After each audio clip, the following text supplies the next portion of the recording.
तो हेलो बच्चों, आज की इस वीडियो में आपको बताने वाले हैं क्लास 10th 2025 का यूपी बोर्ड का पेपर है गणित का।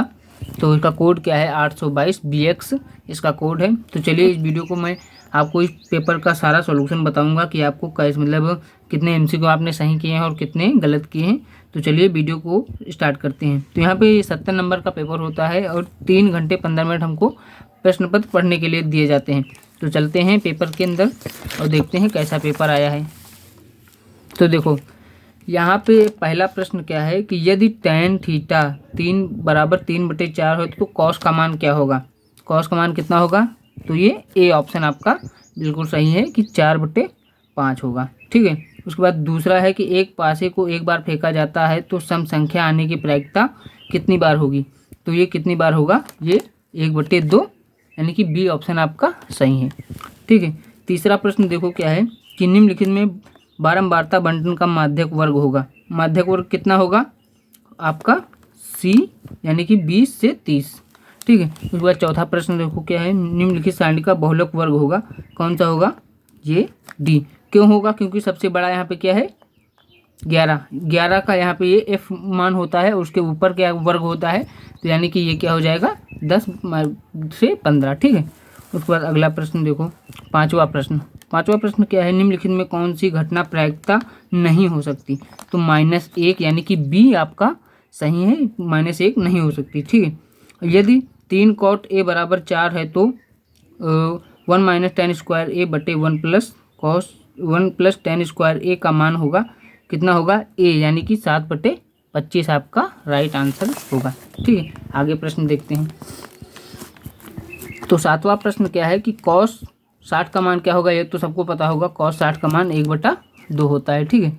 उसके बाद ये आठवां प्रश्न का आंसर क्या होगा, आठवां प्रश्न का आंसर होगा डी आपका cot² थीटा। ठीक है। उसके बाद 9 प्रश्न की ओर बढ़ते हैं। तो 9वां प्रश्न में आपका आंसर क्या होगा बी यानी कि 7 ऑप्शन आपका बिल्कुल सही है। ठीक है। उसके बाद 10वां प्रश्न में क्या होगा कि संख्याओं 12, 15 और 21 में एलसीएम होगा कितना होगा 420 यानी कि डी ऑप्शन बिल्कुल सही होगा आपका। उसके बाद 11वें प्रश्न की ओर बढ़ें। तो 11वें प्रश्न में क्या बोल रहा है कि √2 और 2 - √2 का गुणनफल होगा, तो यह एक अपरिमेय संख्या है। ठीक है। उसके बाद ये इस बिंदु के बीच की दूरी ज्ञात कीजिए, तो कितनी होगी सी ऑप्शन यानी कि 2 √2 आपका राइट आंसर होगा। उसके बाद 13वें प्रश्न की ओर बढ़ें अगर, तो 13वें प्रश्न में आपका आंसर होगा 13 सेंटीमीटर। ठीक है। तो आगे प्रश्न की ओर बढ़ते हैं। तो यहाँ पे 14वें प्रश्न की ओर बढ़ते हैं। तो 14वें प्रश्न में आपका राइट आंसर होगा वो होगा क्या 6 होगा यानी कि डी ऑप्शन बिल्कुल सही होगा आपका। उसके बाद 15वें में आपका क्या होगा सी ऑप्शन है कि 6 पाई सेंटीमीटर। ठीक है। उसके बाद 16वें प्रश्न की ओर बढ़े। तो 16वें प्रश्न में आपका जो आंसर होगा 1000 सेंटीमीटर स्क्वायर। ठीक है। 17वें प्रश्न में आपका शून्य होगा कौन सा होगा बी यानी कि 3/2 और कॉमा -1/3। ठीक है। उसके बाद 18वें प्रश्न की ओर बढ़ें। तो 18वें प्रश्न में आपका आंसर होगा अनंत पर, क्योंकि रैखिक समीकरण का जो हल होगा वो अनंत पर होगा। ठीक है। उसके बाद द्विघात समीकरण में आपका जो आंसर आएगा वो आएगा सी यानी कि विविधकर इसका 0 होगा। और यहाँ पे एपी में सार्वंतर अधिक होगा तो किसका, तो डी ऑप्शन बिल्कुल सही होगा आपका। ठीक है। उसके बाद आगे देखते हैं। ये तो आप इंग्लिश मीडियम से हैं, तो इंग्लिश मीडियम को छोड़ते हैं और बढ़ते हैं अगले प्रश्न की ओर। तो यहाँ पर ये आपको ऐसे प्रश्न दिए गए होंगे कि √, सिद्ध कीजिए 6 √3 अपरिमेय संख्या है या नहीं। ठीक है। इसमें आपको सभी प्रश्न करने थे, आपको एक भी छोड़ना नहीं था, काफ़ी आसान पेपर आया था। उसके बाद यहाँ पे देखो प्रश्न 2 में आपको कोई 5 हल करने हैं। ठीक है। यानी सारे आपको हल नहीं करने हैं। तो देखो, तो चलिए मैं इनमें आपको हल बताता हूँ। तो यहाँ पे देखो क्या बोल रहा है कि किसी एपी का 9 पद का योग 81 है और प्रथम पद 17 पदों का योग 289 है, तो इसका प्रथम पद और सार्वंतर कितना होगा। तो यहाँ पे इसका जो डी यानी कि डी बराबर होता है क्या सार्वंतर, तो डी होगा 2 और कॉमा प्रथम पद होता है ए और ए का मान कितना होगा 1। ये इसका आंसर हो जाएगा डी बराबर 2 और ए बराबर 1। ये इसका आंसर होगा। मैं इसका आंसर बता रहा हूँ, पूरा सोल्यूशन नहीं बता रहा हूँ। ठीक है। उसके बाद अगले प्रश्न की ओर बढ़ें अगर, तो ये क्वेश्चन तो हमको भी समझ में नहीं आया है, तो मैं आपको लिंक डिस्क्रिप्शन में दे दूंगा, तो वहाँ से आप देख सकते हैं। बट मुझे भी समझ में नहीं आया ये कैसे होगा।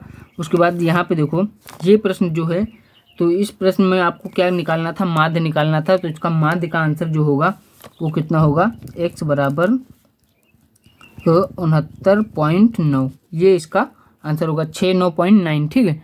उसके बाद ये इसका आंसर होगा। उसके बाद यहाँ पे देखो इसका आंसर क्या होगा, इसमें आपको माध्य को बहुलक ज्ञात करना था, तो इसमें आपका जो आंसर होगा वो होगा 36.8, ठीक है। ये आपका इसका आंसर होगा, माध्यक का भी और बहुलक का भी, दोनों का आंसर सेम ही होगा, ठीक है। उसके बाद आगे देखते हैं,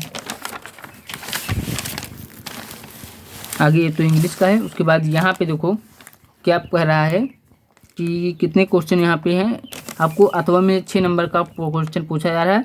जो जिन्होंने अगर वो ये पहला क्वेश्चन किया है तो मैं इसका आंसर बता दूं। इसका आंसर है कि x का मान जो आया था वो कितना था 5, और y का मान जो आया है वो है 3, यानी कि इसमें जो संख्याएं हैं वो 5 और 3 हैं, ठीक है। ये आपको संख्याएं बतानी थी, तो ये इसमें है। उसके बाद यहाँ पे इसका जो मान आया है h, यानी कि मीनार की ऊंचाई हमको ज्ञात करनी थी, हाइट ज्ञात करनी थी, वो आया है 60 सेंटीमीटर, ठीक है। 60 मीटर यहाँ पे इसकी ऊंचाई होगी। उसके बाद यहाँ पे जो आपको प्रश्न दिया गया है इसको तो आपको सिद्ध करना ही था। तो आगे प्रश्न की ओर बढ़ते हैं। आगे यहाँ पे देखिए कुछ ऐसा पेपर आया था। तो आई होप आपको वीडियो पसंद आई होगी, तो वीडियो को लाइक करके चैनल को सब्सक्राइब करना मत भूलिएगा।